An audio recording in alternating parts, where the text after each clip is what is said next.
Okay, well, a lot of that is cleaner. Found an oil leak right here on this down here. Starter O-ring is basically flat.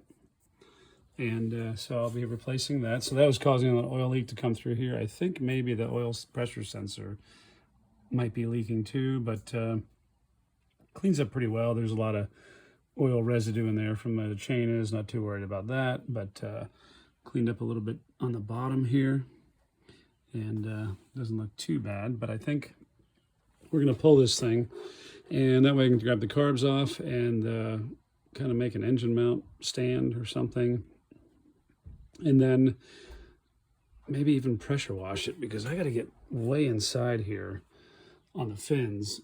It's pretty filthy in there from the years, so we'll see what I can get in there to clean it. But yeah, I think we're gonna go. I removed the air box, right? Like the look a little bit better, and I think all this stuff here, we're gonna do the battery tray that hides underneath the seat, and maybe even do a different seat.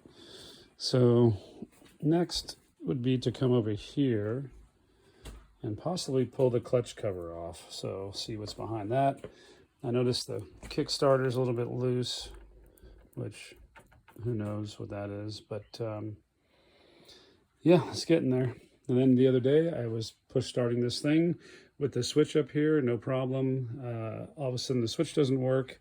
So to isolate it, you just go in here and you grab this red yellow wire and where it plugs into, and this goes down to your solenoid for your, goes down to the solenoid.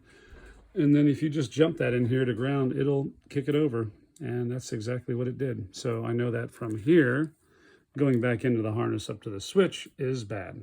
So, and then I found this in here too, which I have to look up what that one is. I'm not sure. It runs into a common ground or whatever, but anyway, yeah. And these are all the blinker leads are all exposed, not plugged in anymore. I would assume this is blinker lead. I'm not sure. I have to find a wiring diagram for it. But other than that, starting to tear down the clean. Okay.